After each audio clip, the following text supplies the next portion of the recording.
విజేతలో చేరండి, విజయం సాధించండి. విజేత study circle. Hi, welcome to VIJETHA Study Circle. Today we are going to continue the Polity-MCQ series and we are going to cover some more important questions in this video. So quickly let's start the video. Yeah. Here the question is asking about what is correct about external emergency. Just a second. What is correct about external emergency as per article 352? The question is asking about regarding article 352 under external emergency, what kind of the things are correct statements in this question.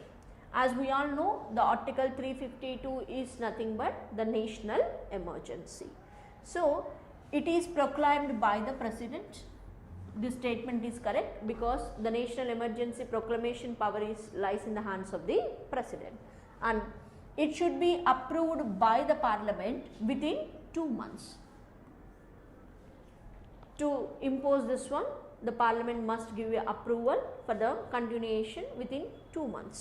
So that is also correct statement, and it should be approved by parliament within 1 month. No, this is wrong because it need the 2 months time period, and it should be approved by parliament by simple majority.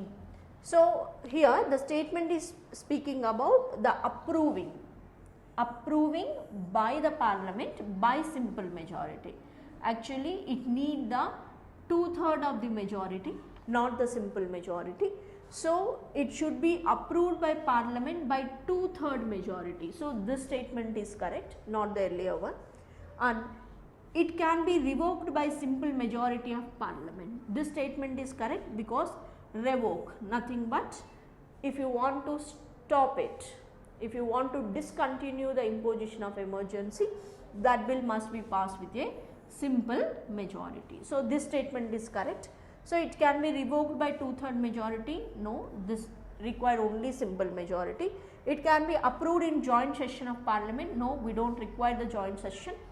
And overallly the external emergency under article 352 says it is the power of the president to impose the external emergency, and it need the parliamentary approval within 2 months, and for that approval we require the 2/3 of the majority, and for the revocation we need the bill to be passed with the simple majority. So out of this, which are correct? 1, 2, 5 and 6. So 1, 2, 5 and 6. So the option is 3 here. So it is about the emergency, especially the national emergency. And the next question here, the principles for election to the state legislatures include. The principles for elections to the state legislature includes, it will be on the basis of adult suffrage. This is correct because the state legislature, wherever we have a unicameral legislature, that is the legislative assembly, the election pattern we follow is the direct election, and that is referred as adult suffrage. And there will be only one electoral roll for every constituency. So this is also correct. We have for each constituency we have one electoral roll, and the religion, race, sex, etc. will have no place in the formation of the electoral rolls. That means there is no such type of the distinction we have in our country to enroll the names under the electoral rolls. So no such type of the differences. So this statement is also correct. And the political parties will be free to have their norms. So there is no way we have a compulsion on the political parties. They can come up with their own norms, their own election, manifesto, and there is no any compulsion on them, or there is no any type of the pressure on them. So this is also a correct statement. So out of this, the question is asking about the principles for election to the state legislature includes. So we have found out that it is all of the above. So the answer here is all of the above. And the next question, here it has mentioned the assertion and reason. So, assertion is saying the Government of India Act 1858 transferred the governance of India from the East India Company to the Crown. Yeah, 1858 Act itself is referred as Act of Good Governance, and with the Sepoy Revolt of 1857, the British Crown has completely abolished the East India Company and it has taken the administration control to the Crown with the help of the British Parliament. So, this statement is correct because the 1858 is famous for that good governance structure, and the East India Company was unwilling to administer India. Actually, the East India Company was willing to administer, but it was a forceful conversion from the East India Company to the British Crown. It is not the East India Company is not willing to do so. East India Company is willing to control the administration of British India, but actually the Crown has taken this one by abolishing the East India Company. So, this statement is wrong. So, only in this statement A is correct or is false. So, option is 3 here, A is true or is false. Next statement, to produce the constitution, the constituent assembly took. That means the question is asking how many days it took for the constituent assembly to frame a constitution. The constituent assembly overall it took 2 years, 11 months, 18 days time period to frame its own constitution. So, it is 2 years, 11 months and 18 days time period. So, this is the time it has taken to produce the constitution. So, this is a very straight question, there is no need of explanation, it is a static question. So, it is 2 years, 11 months, 18 days. The first option is correct here. And who was the chairman of advisory committee on the fundamental rights and the minorities constituted by Constituent Assembly? So, as we know, the Constituent Assembly has created many of the committees, some are major committees, some are minor committees. Under that, the advisory committee on fundamental rights and the minority is also one of the committee, and this committee was headed at the time by Sardar Patel. So, Sardar Patel has headed this committee. We have so many other committees like the drafting committee, steering committee, union powers committee, provincial powers committee, all these different type of committees also framed at that time. So, this is headed by Sardar Patel. And the next one, among the following ideals and the philosophy, identify those enshrined in the preamble to the Constitution of India. So, which are mentioned under the preamble of the India. As we know, the preamble mentioned the India is a sovereign, India is sovereign, India is socialist, it is secular, it is democratic and it is republic. So, what are the ideals we have seen here? The sovereign. The sovereign meaning here is it is independent in nature, nothing but the India is having a complete freedom from now onwards without having any external pressure. It can go for any type of the acquisition of the foreign territory or even to secede any part of the Indian territory to a foreign country. It is having a complete autonomy, complete independence to perform its duties and responsibilities. So, that is meaning of sovereign, and we say it is democratic. As we all know, the democratic here, the democratic means it is by the people, for the people and of the people, and we have the indirect way of democratic pattern which is famously referred as representative form of democracy. What is meaning of representative form of democracy? With the people's choice, the people's representatives govern the country. That is what mean by representative democracy. So, one of the ideal is democratic and the other one is republic. Republic means when you have a elected head, that is referred as republic.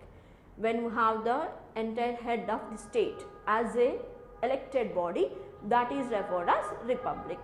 Who is the head of state here? That is the President of India, and he is an elected member.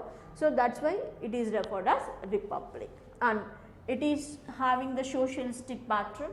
India is having the socialistic type of principle, and our socialistic philosophy is based on the democratic socialism, nothing but both the public and private players has the opportunity in this country to go for the livelihood opportunities, and wherever it is required the government can control all the businesses and the means of livelihood here. So that is what mean by socialism. And on the other hand, we have the one more terminology which is referred as secularism. What is meaning of secularism?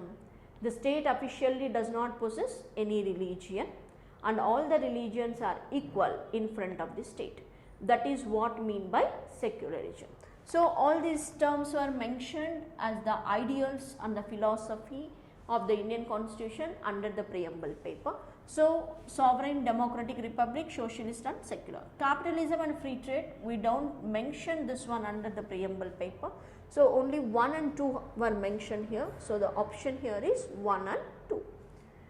And after this, the next question. Here the question is asking about the 19th article. The 19th article contains the sub-articles as we remember. The article 19 is overallly a part of the right to freedom, because the 19 to 22 we say these are the articles in relation with right to freedom.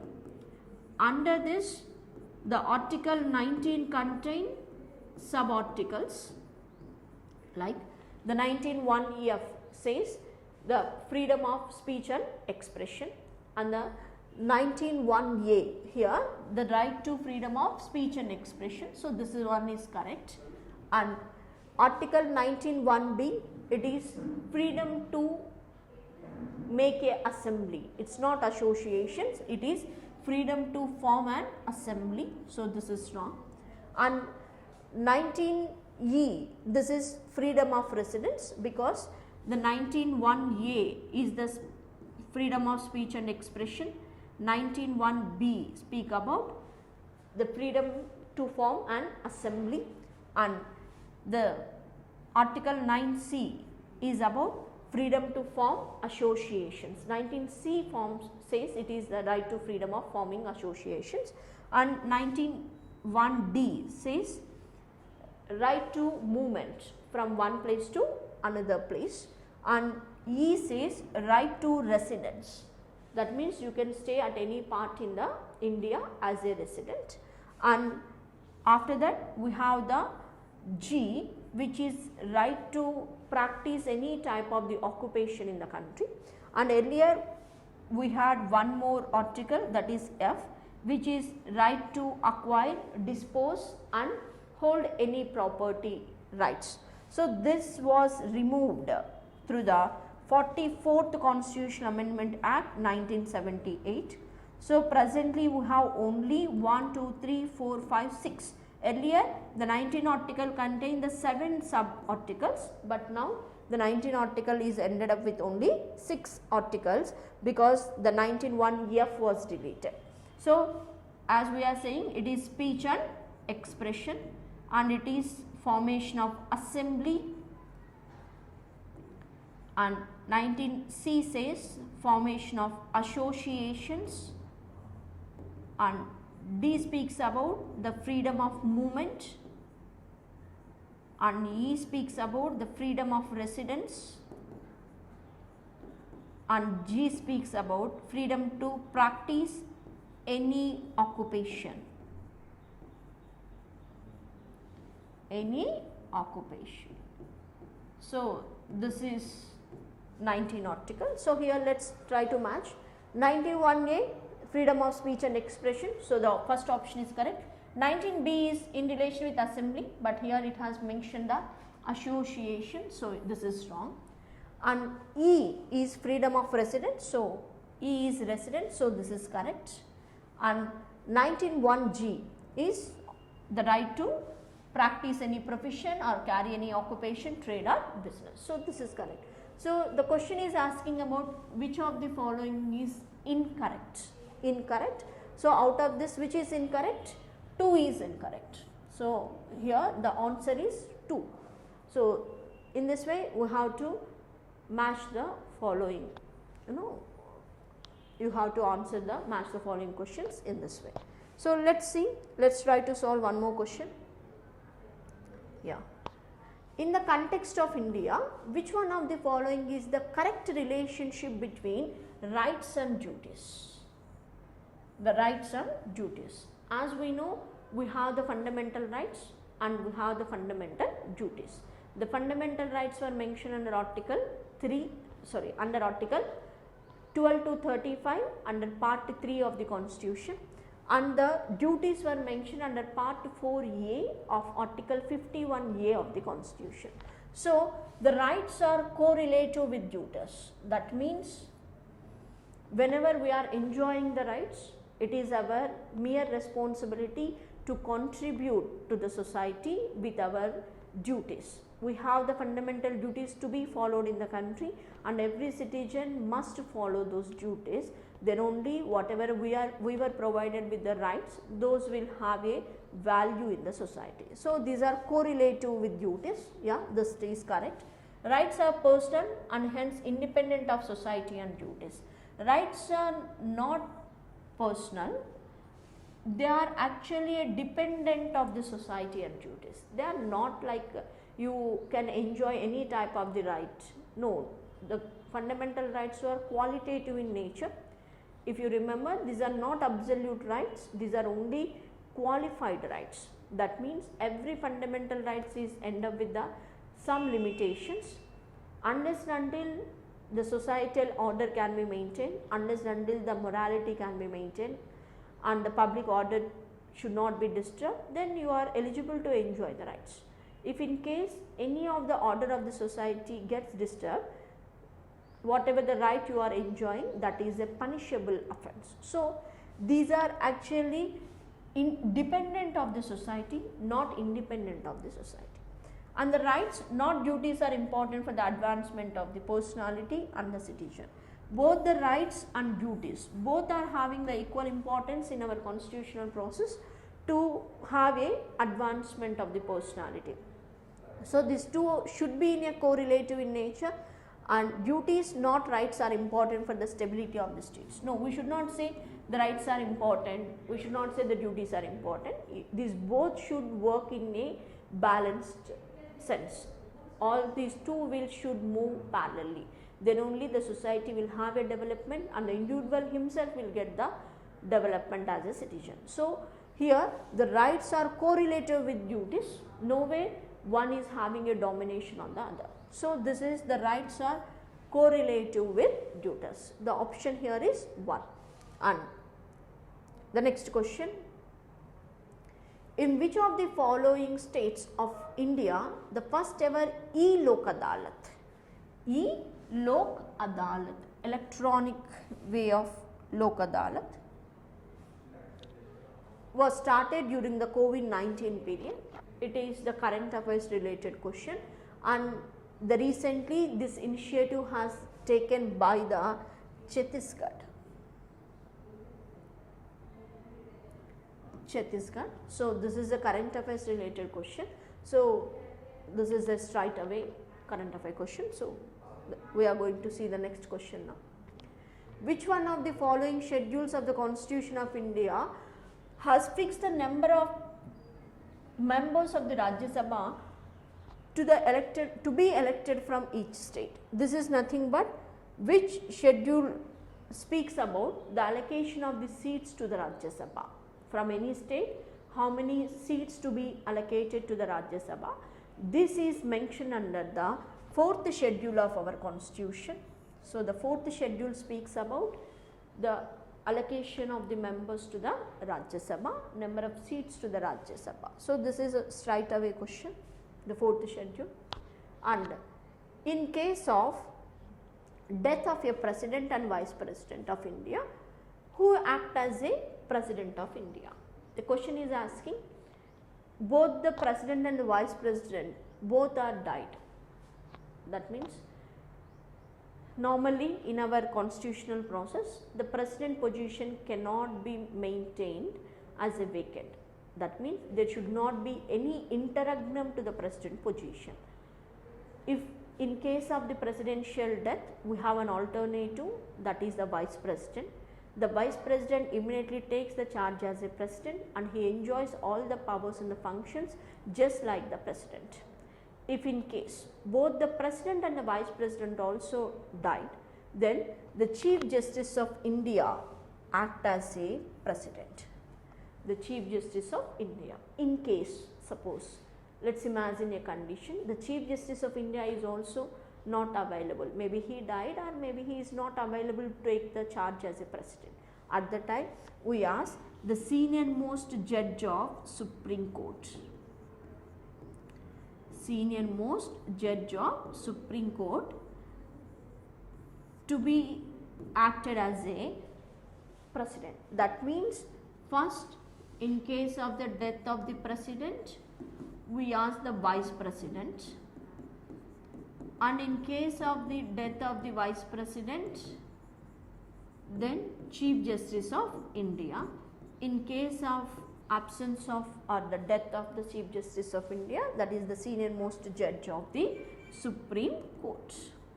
So, this is how we occupy the presidential position without maintaining the vacancy to that post. So, this is how the president position can be filled.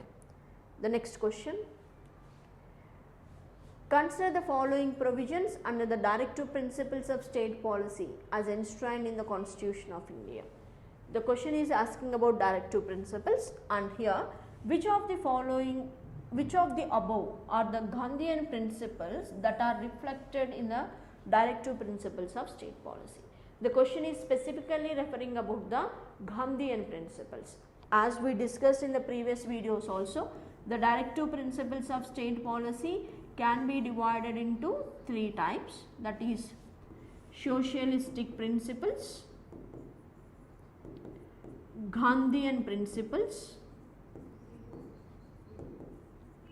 liberal and intellectual principles.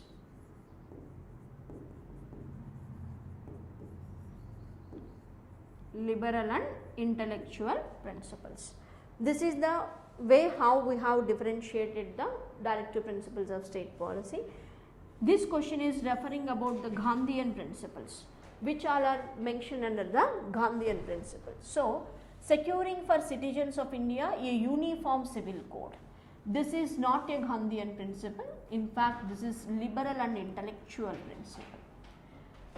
Providing of uniform civil code comes under liberal and intellectual principle, and the organization of village panchayat, it is a Gandhian principle. The Gandhian ideology speaks about formation of the village panchayats and promoting the self-governance structure. So, this is the Gandhian principle. Promoting cottage industries in rural areas, this is also Gandhian principle, because the Gandhi always focus on the promoting of the rural economy.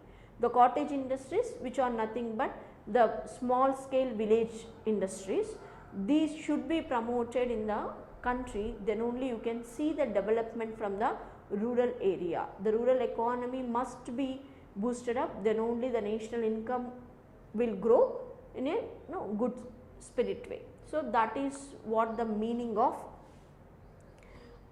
promotion of the cottage industries in rural areas. So, this is also a Gandhian principle. And securing for all the workers reasonable leisure and cultural opportunities. This is nothing but the socialistic principle, because having this type of the working environment, the healthy environment to work comes under socialistic principle. So, overall the question is asking about only Gandhian principle. So, out of this 2 and 3 are Gandhian principle. So, here we can see option 2, that is 2 and 3 only Gandhian principles. And the next question, which one among the following features of the Constitution of India is indicative of the fact that real executive power is vested in the Council of Ministers headed by the Prime Minister. So, the Prime Minister as a real executive, we have in our system, we have both the nominal executive and the real executive. But having the real powers with the Prime Minister headed by the Council of Ministers is the feature of the parliamentary form of government. This is the feature of parliamentary form of democracy, and the parliamentary form of democracy says there should be a Council of Ministers headed by Prime Minister who act as a real executive in the country. So, this is the parliamentary form of democracy principle. So, the question is asking about, out of the following, which feature represent the real executive power is in the hands of Council of Ministers. So, it is the parliamentary form of democracy. Next question. Which of the following statements about 73rd and 74th Constitution Amendment Act is correct? 73rd and 74th Amendment Acts in the year 73rd and 74th in the year 1992 speaks about the local governance structure. Local governance, nothing but the self-governance structure or the participatory form of democracy.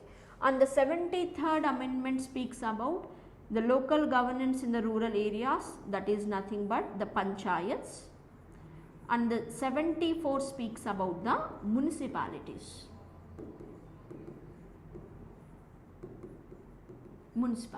So, the question is asking about this. So, let us see, it is saying which statements are correct in regarding to this. It makes it the mandatory for all the state to establish a three-tier system of government. So, it says there is no need all the states may establish the three-tier system, because under the panchayats we have one provision. If the population of particular state is less than 20 lakhs, suppose, you no need to form the three-tier structure. First of all, what is meaning of three-tier structure? Three-tier structure says there are three layers of governance. One is at the village level, which is Gram Panchayat, and we have at the block level or mandal level, that is Panchayat Samiti. Panchayat Samiti. And at the district level we have Jilla Parishad. This is how the three-tiered governance structure existed in our country. But wherever the state, the population is lesser than 20 lakhs, in that state there is no need to form the Panchayat Samiti. Only Gram Panchayat and the Jilla Parishad can be formed. So, this statement is wrong. The representative should be directly elected for 5 years. So, representatives are directly elected and it is the time period of 5 years. Chairpersons are indirectly elected, but the representatives are directly elected. And there should be a mandatory reservation of 1/3 of all seats in all panchayats at all levels for women. So, this is a mandatory provision, nothing but all the women within the local governances, whether it is a panchayat or the municipalities, are eligible to have a 1/3 of all the seats. 1/3 of all the seats. So, this statement is also correct. So, out of this 2 and 3 are correct. So, the question is asking about which are correct. So, 2 and 3 are correct here. 1 is not correct because there is an exception. If your population is lesser than 20 lakhs, then the 3-tier may not need to be created. So, that is the answer. So, 2 and 3 only correct. Let us see the next question. It has given the assertion and reason and asking to find out the answer. Let us see, read what is assertion here. The State Election Commission is a constitutional authority. Yeah, the Election Commission is a constitutional authority, so it is correct. And the election to rural local bodies are overseen by the Election Commission of India. So, this is wrong because the rural local bodies elections are conducted by State Election Commission. State Election Commission. It is not the Election Commission of India. It is conducted by the State Election Commission. The Election Commission of India is responsible to conduct the election for the President, for the Vice President, for the parliamentary seats, whether it is a Lok Sabha or Rajya Sabha, for the State Legislative Assembly, if in case of bicameral legislature, to the Legislative Council. But with regarding to the rural local bodies, this responsibility of conducting elections is taken up by State Election Commission. Here the option is, the assertion is mentioning about Election Commission of India, so this is wrong. So only A is correct or is false.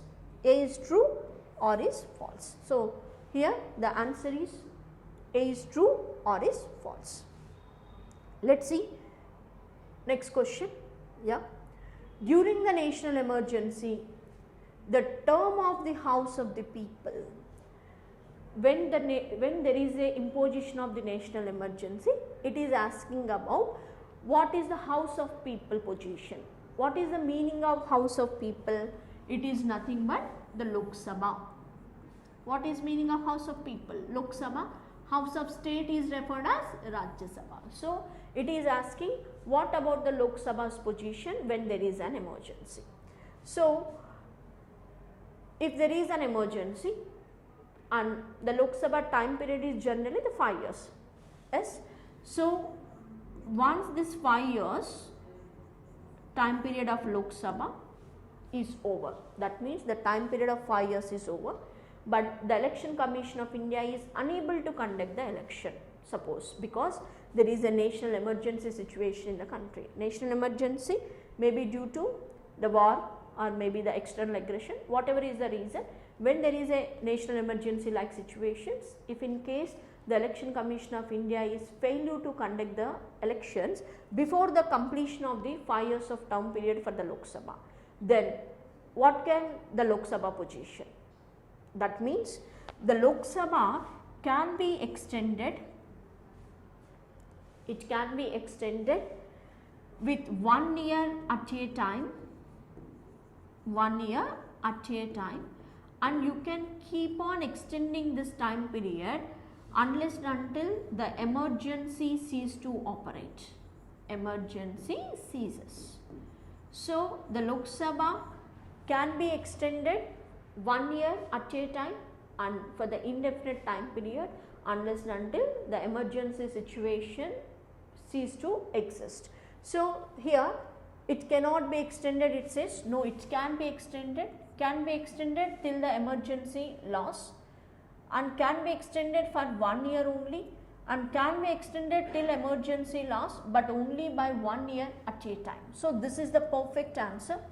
It can be extended till emergency laws, but only by 1 year at time. One time you have to extend only for 1 year. Again you have to see the situation. If the Election Commission of India can able to conduct the elections, the election must be conducted.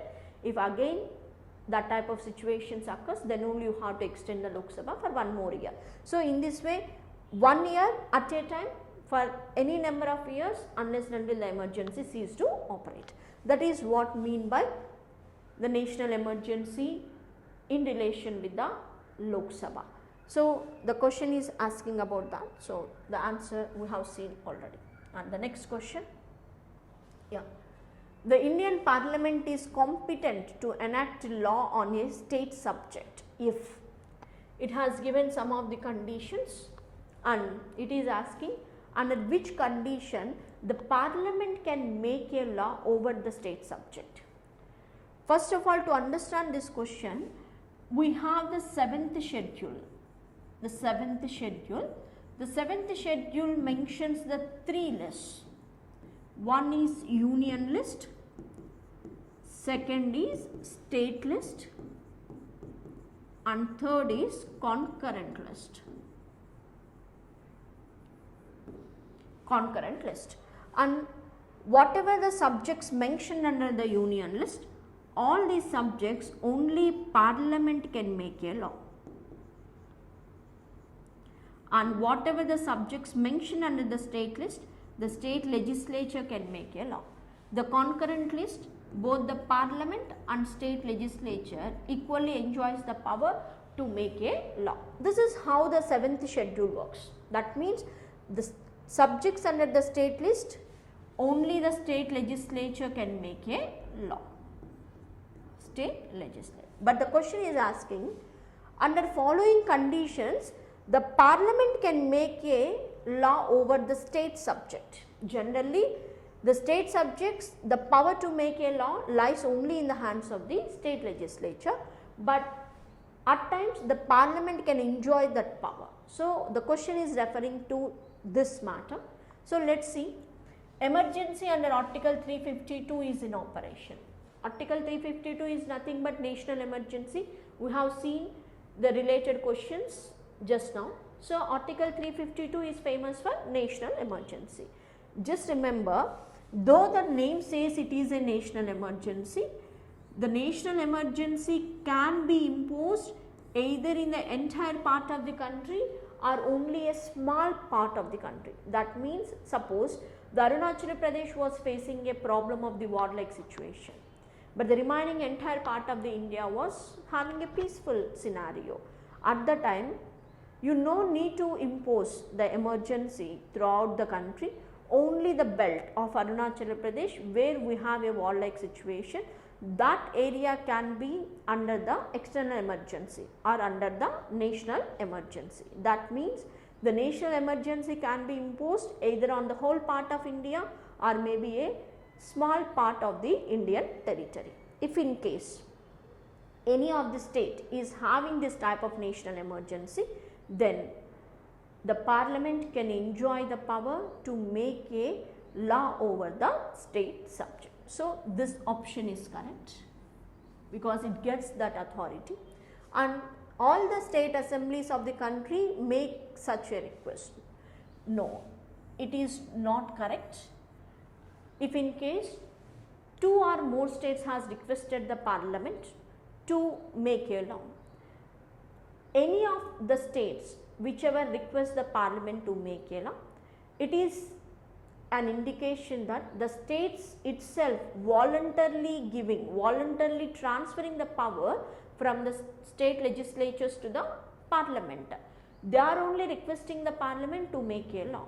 So, that parliamentary law, in case the parliament enacts any of that law is applicable only on the states where they made a request, not on all the other states. That means the states can make a request, 1 or 2 states can make a request to make a law, and whatever the law made by the parliament, it is applicable only to the requested states, not to all the states.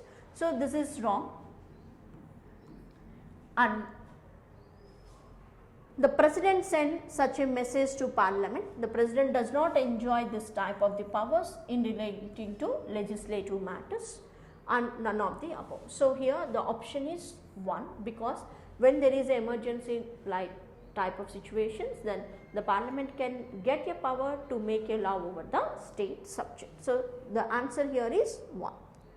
Let us see the next question. Which one of the following statement is correct? Out of this, it is asking which is correct. In India, the same person cannot be appointed as governor for 2 or more states at the same time. This is wrong, because a single governor can be appointed for 2 or more states as one state with the adjoining union territory. The 7th Amendment Act, the 7th Constitutional Amendment Act 1956 has given the power a single governor can be appointed for 2 or more states. So, this statement is wrong. The judge of the High Court of State in India are appointed by the governor of state, just as the judge of Supreme Court are appointed by the president. So, this statement is wrong, because the High Court judge appointment can be done by president. Who appoints the High Court judge? That is president, along with the Supreme Court judges. The High Court judges appointment also lies in the hands of president. It is not the governor. It is not the governor, it is the president. So, this statement is also wrong. The governor enjoys the appointment of the district judges, it is not the high court judges. So, this is wrong. And no procedure has been laid down in the Constitution of India for the removal of governor from his or her post. This is correct, because the governor can enjoy the 5 years of time period generally, but this position is subjected to the pleasure of the president. That means the governor may enjoy the 5 years of time period, but the president in between or meanwhile can remove him at any point of time. There is no proper procedure for the removal of the governor. He is subjected to the pleasure of the president. So, this is correct. And in the case of the union territory having a legislative setup, the chief minister is appointed by the lieutenant governor on the basis of majority support. This is also wrong. The union territory having a legislative setup, the chief minister is not appointed by lieutenant governor. It is actually whichever the candidate gets the majority support, just like the state legislatures. So, the chief minister can have the authority to run the government. It is not the power of the lieutenant governors. So, this statement is also wrong. So, out of this, which statement is correct? So, here the 3 is correct, because no procedure has been laid down in the Constitution of India for the removal of the governor from his or her post. So, this statement is correct. Next one. Which one of the following articles directs a state government to organize village panchayats? It is saying, out of the following articles, which article gives such type of the power, or which article gives the directions to the state to form a village panchayats. So, this is under the directive principles of state policy of Gandhian principle, which was mentioned under article 40 of the Constitution. So, this is article 40. So, here this is the second option, that is article 40. And the next question, the Supreme Court of India has expanded the meaning of the right to life to include the following derivative rights. Which one among the following is not included in the court's definition? So, it is asking the Supreme Court definition of what is meaning of right to life. It is speaking about article 21, the article 21 where we say the right to life and personal liberty, and this article is having the many derivatives under that. So, out of that, the right to food and adequate livelihood is one. It is the Supreme Court definition. So, the question here is direct. So, the right to food and adequate livelihood is mentioned under the list of right to life, and the right to education according to Supreme Court was not mentioned, and the right to live in a healthy environment it has given as a right to life, and the right to health and information also mentioned. And article 21 mentions all these things under the right to life and personal liberty column, and the right to education was completely written under one more sub-article, that is 21A. There is a separate article for the right to education, that is 21A, but all the remaining derivatives were mentioned within the article 21 itself. There was no separate articles for this. So, the question is referring about under article 21 what type of derivatives were mentioned. So, the right to health, the right to information, right to live in a healthy environment, right to food and adequate livelihood, all are part of the 21 except the right to education, because it is a part of 21A. So, this is the next, this is the today's video, and we hope you like the video and our explanation also. And thank you so much for watching. Please do subscribe our channel for the regular update, and we'll see you soon in the next 25 ఏళ్లుగా మన హైదరాబాద్ నగర యువతను ఉన్నతాధికారులుగా విజేతలుగా తీర్చిదిద్దుతూ విజయ పదంపై దూసుకువెళుతున్నది విజేత study circle. అపార అనుభవం గల ఉపాధ్యాయులచే విద్యా బోధన, DSC, TET, SCT, PET, HPT, TPT, school assistant, group 1, group 2, group 4 మరియు విఆర్ఓ, విఆర్ఏ, పంచాయతీ సెక్రటరీలకు కూడా కోచింగ్ ఇస్తున్నది. డిఎస్సి 2012 ఫలితాల్లో స్టేట్ 1, 1, 2, 2, 3, 3 ర్యాంకులతో పాటు 100కు పైగా జిల్లా ఫస్ట్, సెకండ్ ర్యాంకులు మరియు గత 3 టెట్ ఎగ్జామ్స్ లో స్టేట్ ర్యాంకులతో సహా 200 మందికి పైగా 120 మార్కులు సాధించింది ఆంధ్రప్రదేశ్ లోనే నెంబర్ 1 సంస్థ విజేత study circle. Current affairs, maths, social, bioscience, physical science, English, physics, biology వంటి సబ్జెక్టులలో అనుభవజ్ఞులచే బోధన. మా సంస్థలో చేరిన ప్రతి ఒక్కరికి గవర్నమెంట్ జాబ్ వచ్చేలా బోధన ప్రోత్సాహం. మా బ్రాంచ్లు దిల్సుఖ్ నగర్, కేపీహెచ్బి, విద్యానగర్. త్వరపడండి, కొత్త బ్యాచ్లు ప్రారంభమవుతున్నాయి. వివరాలకు సంప్రదించండి మా ఫోన్ నెంబర్